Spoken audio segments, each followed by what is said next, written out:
Baik Azam, jumlah penduduk terjejas banjir terus meningkat kepada 3,398 orang melibatkan 1,236 keluarga di 6 daerah. 27 pusat pembinaan sementara PPS seluruh negeri telah diaktifkan. Mengenai perkembangan semasa di Kota Marudu, langsung bersama dengan wartawan Sarifah Munazra Sarip. Teruskan Sarifah. Baik Redwin, terima kasih. Ketika ini saya berada di Sekolah Kebangsaan Taritipan Kota Marudu, merupakan salah satu pusat penempatan sementara mangsa banjir di antara 13 pusat penempatan sejak 1 Januari yang lepas. Dan untuk mengetahui perkembangan lebih lanjut mengenai banjir di daerah Kota Marudu, bersama dengan saya pada petang ini Pegawai Daerah Kota Marudu iaitu Encik Alexander Yong. Baik Tuan, boleh ceritakan sedikit bagaimana dengan perkembangan banjir di daerah Kota Marudu setakat ini? Setakat ini hujan tidak turun, jadi dari paras air setelah berangsur pulih. Walaupun kami akan pastikan ya selamat sebelum kita benarkan para mangsa banjir itu pulang ke rumah. Dan saya difahamkan juga Tuan Dio, kerajaan negeri telah pun mengumumkan bantuan berbentuk bakul makanan. Mungkin Tuan Dio boleh kongsi sikit.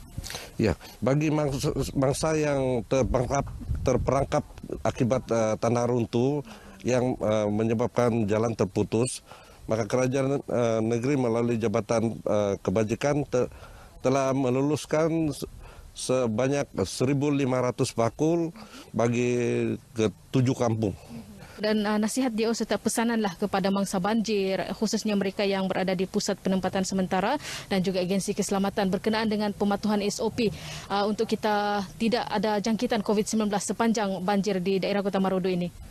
Ya, bagi pihak keselamatan dan juga para mangsa banjir haruslah memastikan SOP itu dipatuhi supaya tidak berlaku penularan jangkitan COVID semasa pada mangsa banjir ditempatkan dalam penempatan sementara ini. Baik, terima kasih. Itu dia saudara, kita bersama dengan DO ataupun Pegawai Daerah Kudat Encik Alexander Yong. Jadi kepada mangsa banjir dan juga agensi keselamatan yang sedang bertugas di daerah Kota Marudu ini, pastikan pematuhan SOP tetap dijaga. Dan saya kira itu saja lintas langsung dari Kota Marudu. Kita kembali bersama dengan Redwin di Berita Wilayah Sabah. Silakan Redwin. Baik, terima kasih Sarifah. Pelbagai cadangan akan dikemukakan bagi mengatasi masalah banjir di Kota Marudu pada masa akan datang. Antaranya adalah pembinaan pusat pembinaan sementara PPS berpusat bagi mengumpulkan penduduk di penempatan yang kedudukannya berselera. Kita naik taraf semua pusat-pusat pembinaan sementara. Jika perlu mana-mana yang sudah usang, kita bina baru.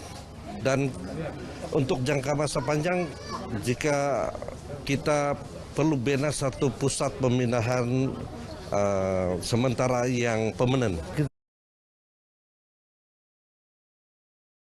Kita bersyukur semuanya dalam keadaan terkawal dan pihak keselamatan dan serta jentera daerah, Ketua Tuan Dio dan juga pihak keselamatan on top of situation lah. Tiada apa-apa yang menyusap betul kepada kita dan dalam keadaan terkawal.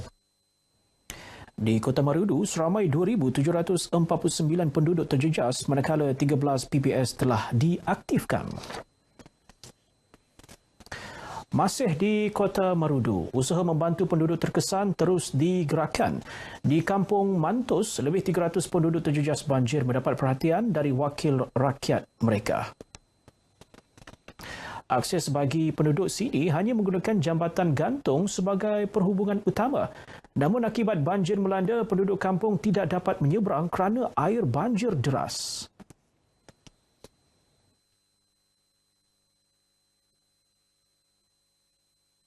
Kampung ini tidak mempunyai pusat pemindahan, jadi lebih kurang ada 30 lebih keluarga yang terkurung di sebelah sungai itu. So itu yang kita kena antar bekalan makanan karena mereka sudah 2 hari terputus bekalan makanan. Setakat sekarang ini lebih kurang 2 hari 2 malam sudah keluarga di bagian hulu pusat Mantus ini tidak dapat keluar sebab jembatan gantung pun rusak, itu sungai pun terlampau deras. Beralih meninjau banjir di daerah Pitas, pelbagai bantuan mula disalurkan kepada penduduk yang terkesan. Laporannya kita bersama dengan Zari Sofia Daud.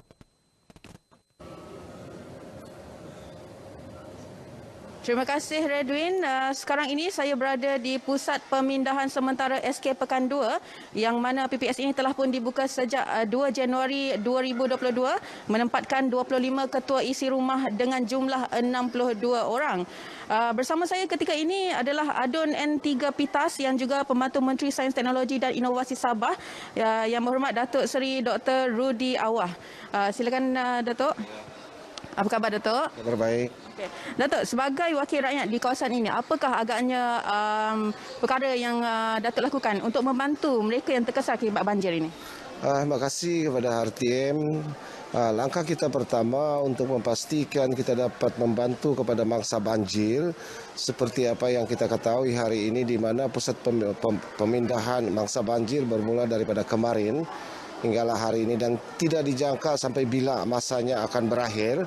Akan tetapi kita sebagai wakil rakyat di kawasan bersama dengan UVPM, kita akan bekerja sama dengan kebajikan, pegawai daerah, APM, Rela dan agensi-agensi lain yang terlibat untuk memastikan mereka yang terjejas dari segi masalah banjir akan dapat dibawa mereka ke satu pusat pemindahan demi untuk keselamatan mereka. Dan pada saya sebagai wakil rakyat, sememangnya kita tidak berdiam diri. Apa juga keperluan, apa juga kekurangan, kita akan bekerja sama dengan kebajikan dan juga pejabat daerah untuk memastikan bahawa mereka ini dapat dipindahkan dan dapat dibagi makan minum keutamaan, dan jika sekiranya bermasalah dari segi kesehatan pun kita akan memohon bantuan daripada pihak di hospital untuk memastikan bahwa mereka dapat dirawat demi keselamatan mereka yang berada di pusat pemindahan ini. Baik, terima kasih Datuk atas perkongsian tadi. Terima kasih. Itu saja yang dapat dikongsikan untuk setakat ini. Kepada anda di luar sana, pastikan keselamatan anda diutamakan di mana sahaja anda berada. Saya Zari Sofia Daud untuk Berita RTM, kembali kepada Redwin. Baik, terima kasih Zari untuk laporannya itu tadi. Di Sandakan, antara pusat pembinaan sementara PPS yang telah dibuka adalah PPS Stesen Percubaan Pertanian Manjang dan PPS Masjid Nur Iman, Kampung Sungai Manjang. Setakat ini, bilangan penduduk dipindahkan di dua PPS ini kekal 151 orang daripada 35 keluarga. Dalam beberapa hari ini memang hujan teruslah. Berhenti pun tak lama, sekejap je. Sini orang kalau macam paras-paras lutut je, kereta pun boleh limpas juga. Macam kereta yang Hilux gitu, yang tinggi lah.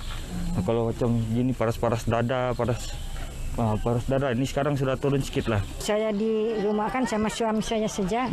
Jadi suami saya tidak boleh berjalan, tidak boleh dia keluar. Jadi saya tadi ikut sama bot di sini, baru saya boleh keluar.